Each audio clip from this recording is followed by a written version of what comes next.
Hello everyone, MFPallytime here. Welcome back to Warframe. Hope you guys are having a great day today. Anybody remember this guy from my old Warframe streams? Our Princess Party Vobron, where he got his Prime upgrade. Look at him, he's so shiny. In today's video, we're going to be talking about the Tigris Prime. I know some people like to say Tigris, but I looked it up online to see how to say the word, and it said Tigris, and that's what we're going to go with.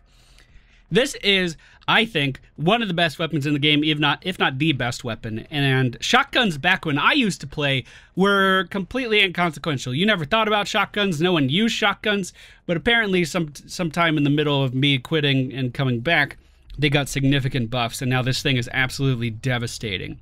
Now, I have a little bit of a story to tell with this weapon. We have to dive down the rabbit hole a little bit to get my point across. So if you're here just for the mods, I'll go ahead and add an annotation to the screen somewhere right now. You can click on that and skip to the end. If that doesn't work for mobile, maybe someone will leave a comment that has the starting time for the mods, and you can click on that. So, where do we begin? Now, you have to apologize. It's really hot in my room today, or I have to apologize. Really hot in my room today, and I just recorded this whole video with my microphone off. It felt really good, so I have to do it all over again. Like I mentioned, shotguns were completely terrible last time I played. The only reason you used a shotgun was to get the mastery rank, and that was literally it. So jumping into shotguns this time, I had a lot to learn. And like I said in the past, I'm not looking to regurgitate other people's guides. I don't want to just spout the same information that someone else has already given.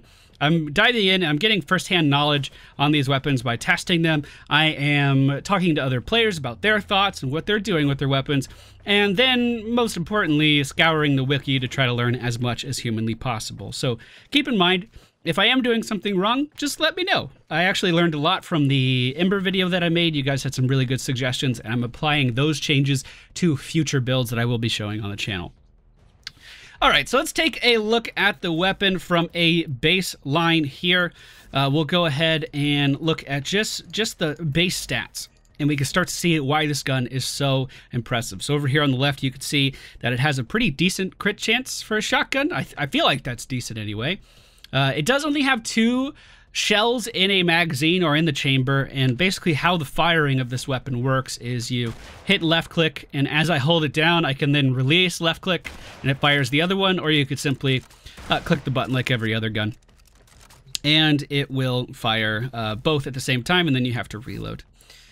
What really makes this weapon special and why it's so damn good is the status chance. So that's 30% by default, and this means that we can get the status of the weapon up to 100%, which is really, really, really important. We also see that it does some phenomenal slash damage, and I'll talk about slash damage more in just a little bit. So why is the status chance so important? If we go over here and look at the weapon, you can see that each time we pull the trigger, it's going to fire off 6 pellets. Some of those were a little clumped, but you could see 6 pellets every time we shoot, and each and every single one of these has a chance to apply a status effect.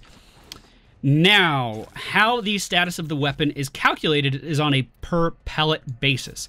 So every time you pull the trigger, you do not have a 30% chance to apply a status. Every time you pull the trigger, you have a 30 divided by 6 chance to apply a status, which is not good.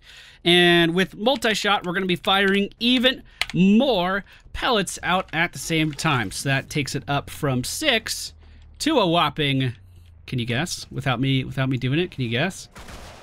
Oh, I fired twice. I did it again. Fuck it. All right, so we fire off a lot of pellets. That's the point I'm getting to. Now, this is really important. You have to get this weapon up to 100%. If you stop at 99, you're going to be drastically hindering the amount of damage that you're putting out. And to achieve this, we are using these hybrid mods that give both an elemental damage and a status chance. So 60% cold, 60% status, fire and status, electricity and status, and toxic and status. And, you know, a side note, you actually want to achieve that 100% without Hell's Chamber, because this actually increases your chance more as well. So the multi-shot, you can see we're at 84% without our toxic mod. If we add in multi-shot, it goes to 98. You need 100. You wouldn't want to stop there. because once you get to 100, your status chance changes from a per pellet basis to a everything you shoot will cause a status effect. And this is so important because our slash damage actually counts as status as well. So now every single one of those pellets is applying either slash with this particular setup, blast, or corrosive. That's what I have set up here. Now, you'll have to excuse me, I had a demonstration going and I already went through it all. So what we have right now is a massive amount of damage here. We have 25,000 blast damage, 17,000 corrosive damage, and 11,000 slash damage with this particular setup. Now I am going to be changing this setup, so don't get too attached to it.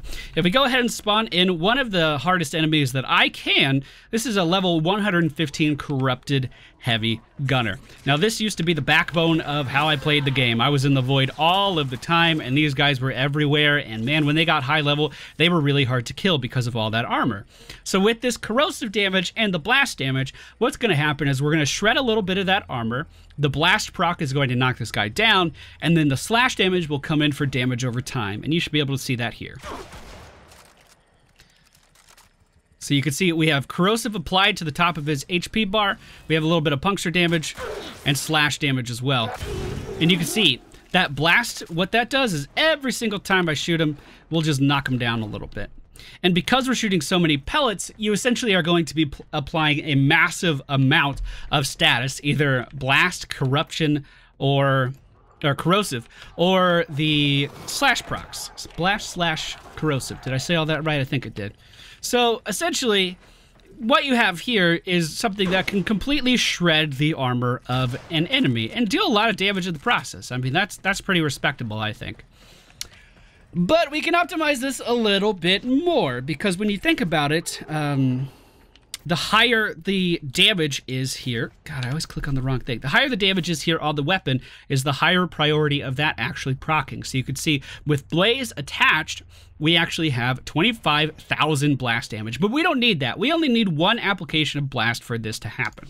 So we take away blast, and then we would want to add in more slash damage with sweeping serration. And what this is going to do is increase our slash damage to be the highest on the list. That's 21,000 compared to the 14 of the other. Hey, I just got a new sponsor. Thank you, Jeremy Wick. I appreciate the support. I'm not even streaming this.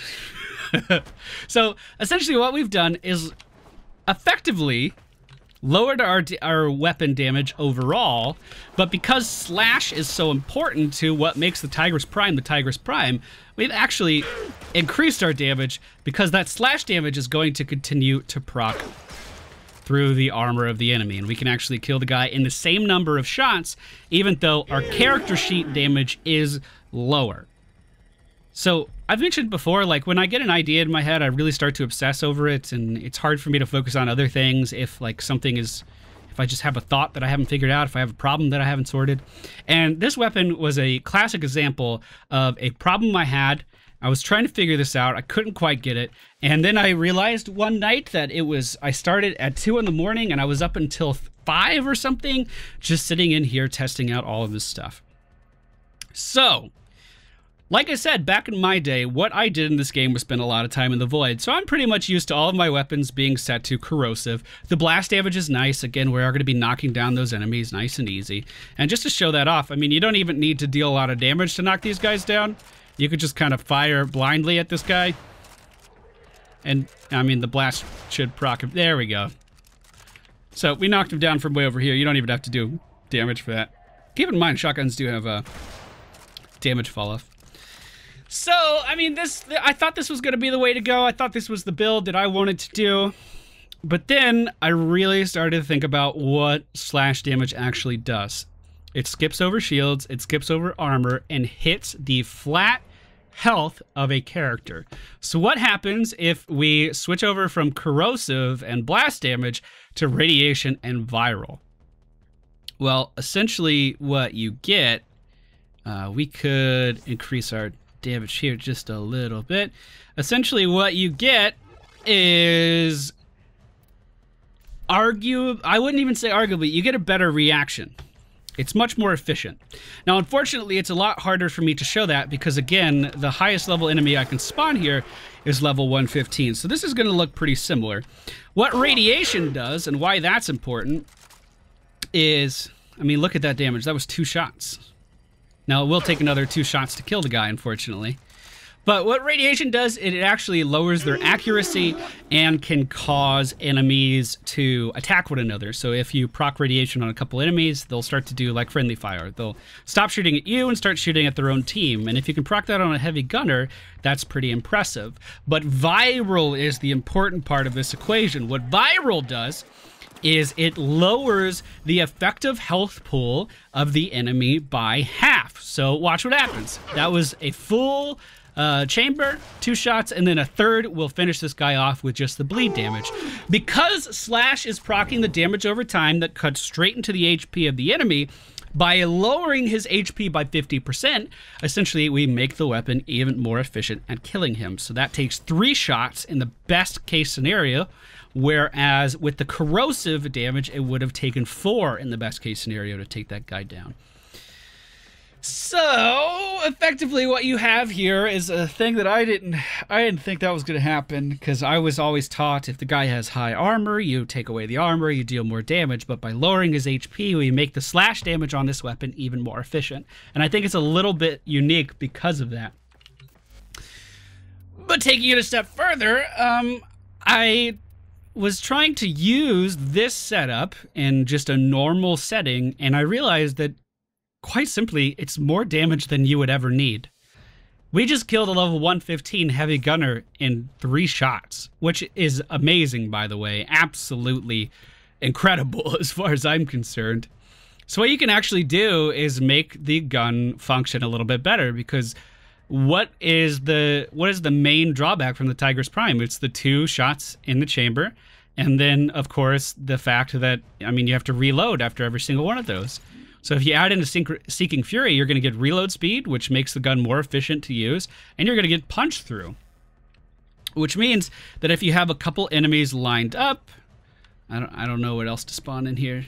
Let's just do a Corrupted Lancer, I guess. If you have a couple enemies lined up, then the punch through will actually allow you to deal damage to both of them, where previously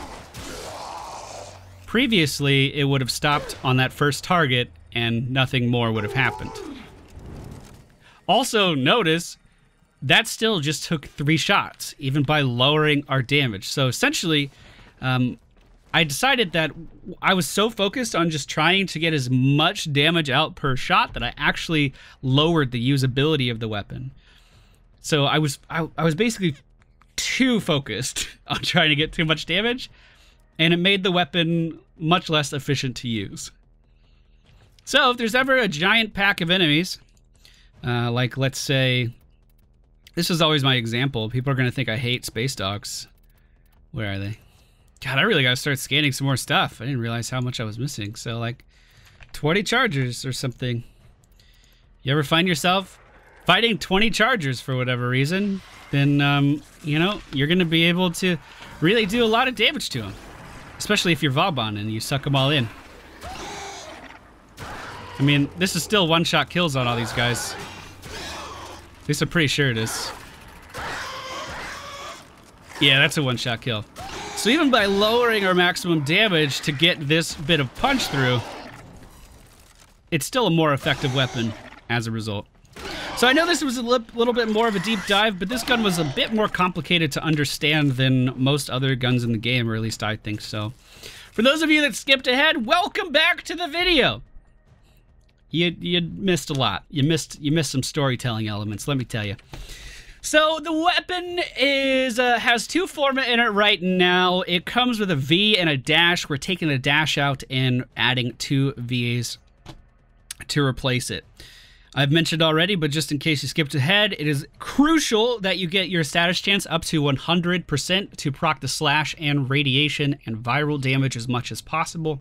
And the setup we are using is Toxic Barrage, Frigid Blast, Shell Shock, Scattering Inferno, Sweeping Serration for the added slash damage, Seeking Fury for reload speed and punch through, just increases the usability of this particular weapon, Prime Point Blank for the flat damage increase, and then Hell's Chamber for that multi-shot, adding more pellets, which increases your chance of applying more status effects, and because their sweeping serration is equipped, you're going to be proccing status a lot more. This is the build that I recommend, but if for whatever reason you are stuck on corrosive, I mean, blast definitely does have its place. Let me show you how good blast can be with the right Warframe. So if we went over to, let's say, a Nova.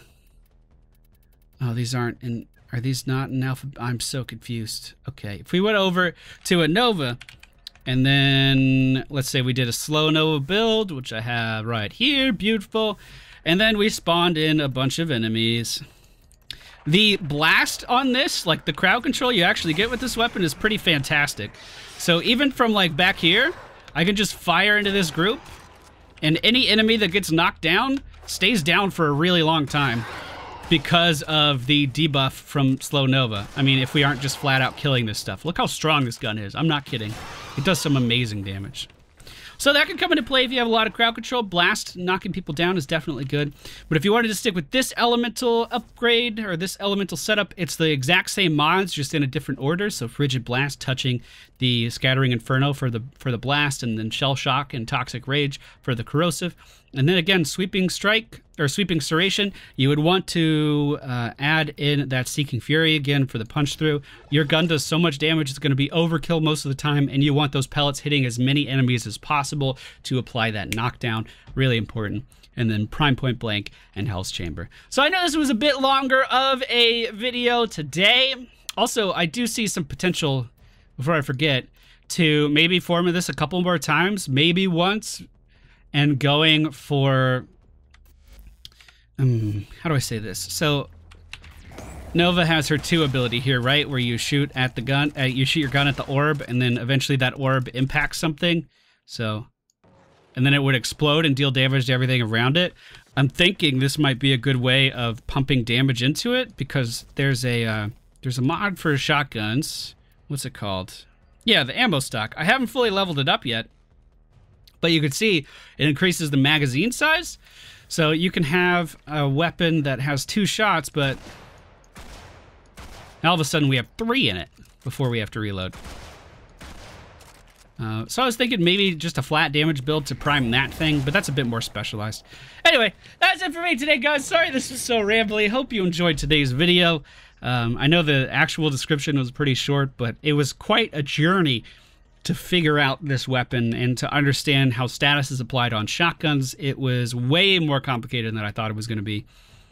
But hope you all enjoyed. Hit the thumbs up button, subscribe for more periodic Warframe videos, and I will see you guys next time.